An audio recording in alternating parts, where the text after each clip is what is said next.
For 20 years, Anna Walker moved through the halls of St. Clair Memorial Hospital like a quiet breath of air, present, necessary, but unseen. Every morning at 5:30, while the sky outside was still a muted blue, she arrived with her faded cleaning cart, nodding politely to the security guard who barely looked up from his coffee. The automatic doors hissed open, their familiar sound echoing through the lobby as she began her slow routine. She wiped surfaces, collected discarded coffee cups, and picked up fallen visitor badges that no one bothered to retrieve. And yet, despite the sameness of her days, there was one moment she never changed. At exactly 4:55 in the afternoon, she paused at the window on the east wing, the one that overlooked the parking lot where people reunited, argued, cried, or rushed toward waiting cars. Her co-workers thought she was simply resting her back for a minute. But in truth, Anna was watching for a face she had not seen in 20 years. A face she feared she would never see again.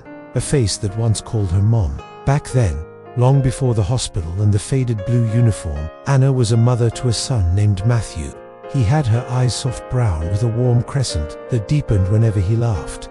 He loved sketching airplanes on scrap paper and said he would one day become an engineer. Anna remembered the exact sound of his footsteps running down their old hallway, and the way he always tugged her sleeve when he wanted to show her a drawing. Matthew was 12 when everything changed. A sudden accident, one of those cruel, senseless moments that rearranges a family forever, took her husband's life and left Anna drowning in medical bills she couldn't pay. She worked multiple jobs, tried to smile through exhaustion, but grief hollowed the small apartment they lived in, and Matthew, still a child, hurting in silence, drifted further away from her each day. One night, after months of strained conversations and slammed doors, he left home to live with an uncle who blamed Anna for everything that had happened. She remembered the last words he said before closing the door behind him. "I don't want to be here anymore." He didn't say goodbye. He didn't say mom. And for 20 years, she never heard his voice again. Now, in her 50s, Anna lived alone in a modest rented room 10 minutes from the hospital. She never remarried, never tried to fill the spaces grief had carved into her life. Instead, she devoted herself to simple, repetitive work that demanded little from her heart. The nurses called her sweet and reliable, but no one knew her story. No one asked. They were too busy, too overwhelmed, too wrapped in their own spirals of healing and hurting. And Anna never volunteered the truth. She believed that some wounds were not meant to be spoken aloud. One Thursday afternoon, as she scrubbed the baseboards in the children's waiting room, she overheard two interns talking. "Guess who's coming tomorrow?" one whispered. "Matthew Walker, the aerospace engineer. He's giving a talk at the university downtown, but he's stopping by St. Clair first." Something about a partnership with the pediatric wing. The rag slipped from Anna's hand and hit the floor with a soft thud. For a moment she couldn't move, couldn't breathe. His name felt like someone had reached inside her chest and reopened a door she had nailed shut years ago. Matthew Walker, her son, an aerospace engineer. He had done it. He had become everything he dreamed of becoming without her, away from her. She quickly turned away so the interns wouldn't see the tremor in her hands. "Do you know what he looks like?" the other asked. "Yeah, there's a profile of him online. He's actually pretty young to be this accomplished. Wish I could meet him." The intern laughed. "Guys like that don't even see people like us." Anna felt those words strike a place inside her she rarely touched. "He won't see me either," she told herself. "Why would he?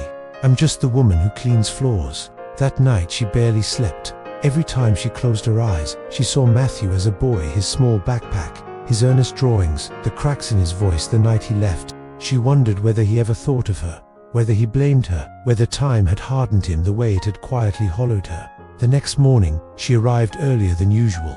She worked quickly, trying to keep her mind from spiraling into memories that still stung. Around 11 a.m., the hospital buzzed with quiet excitement. Nurses fixed their uniforms. Administrators rehearsed introductions. Even the usually grumpy receptionist seemed awake with curiosity. Anna retreated to the east wing, busying herself with mopping the hall so she wouldn't accidentally stumble into the gathering. She didn't want to see him. She wanted to see him too much. Then, a voice, steady, warm, deeper than she remembered, rose from the far end of the hallway. "Excuse me," the man said. "Do you know where the pediatric wing conference room is?" Anna froze. The mop handle shook in her hand. She turned slowly. He was taller than she imagined, broad shoulders beneath a charcoal suit, a calm confidence in the way he stood. His dark hair was slightly tousled from the wind outside. And yes, his eyes, her eyes, soft brown with a warm crescent when he smiled politely at her. Matthew, her son. He didn't recognize her. Of course he didn't. 20 years had passed. She wasn't the mother he remembered. She wasn't anything he remembered. Down the hall, she whispered, her throat tightening. Second door to the left. He thanked her with a gentle nod and walked away, unaware that he had just spoken to the woman who had once held his hand through fevers and nightmares. Unaware that the trembling woman behind him had cried into her pillow countless nights wishing he would come home. After he disappeared around the corner, Anna leaned against the wall, gripping the mop handle as tears blurred her vision. She wasn't angry. She wasn't surprised. She had long accepted that she had no place in his life anymore. But she had seen him, and that alone felt like a fragile miracle. She returned to the third-floor window at 4:55, as she always did. The sky outside glowed with the soft orange of early evening. Visitors left in waves. Nurses changed shifts. And then footsteps approached from behind her. Slow, familiar. "Why do you stand here every day?" the voice asked. She stiffened. That voice. She turned. Matthew stood behind her, holding a folder in one hand, his expression curious but soft. He must have been walking back through the wing and simply noticed her. I just like the view," she managed, avoiding his eyes. "I used to stand somewhere like this," he murmured, glancing at the window. "When I was a kid, at my uncle's house. It helped me think." Anna swallowed hard. "Children do that," she whispered. "They look for quiet corners." Matthew studied her face then, really studied it. Something flickered in his expression, confusion, recognition, disbelief. "Ma'am, have we met before?" he asked quietly. Anna's breath caught. For a moment she considered lying, pretending, protecting herself. But 20 years of silence pressed against her chest. "You knew me once," she whispered. His eyes narrowed not in suspicion, but in a soft, aching memory trying to surface. And then, the moment happened. The moment Anna had dreamed of and dreaded. His voice cracked not much, but enough that she felt it in her bones. Mom. The world shifted. The hallway blurred. She gripped the window ledge as tears spilled onto her cheeks. She had held back for 2 decades. Matthew stepped closer, his own eyes shining. "Mum," he repeated, as if testing the word he thought he had lost. "Is it really you?" She nodded, unable to speak.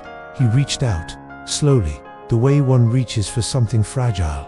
She expected anger, blame, resentment for all the years apart. Instead, he pulled her into a trembling embrace. "I looked for you," he whispered into her hair. "I looked everywhere. Uncle told me you didn't want me. I believed him. I was a kid. I didn't know." Anna shook her head, tears soaking his suit. "I never stopped loving you," she whispered. "Not for one day." "I know," he murmured. "I didn't then, but I do now." They stood in the quiet hallway, wrapped in 20 years of lost time, grief, misunderstandings, and love that had refused to die. For the first time in years, Anna felt like herself again, not the woman who cleaned floors, not the woman time forgot, but a mother whose son had finally come home. And as Matthew held her, his voice breaking against her shoulder, she realized that some stories are not about the years lost, but about the moment truth finally arrives. And this was her moment.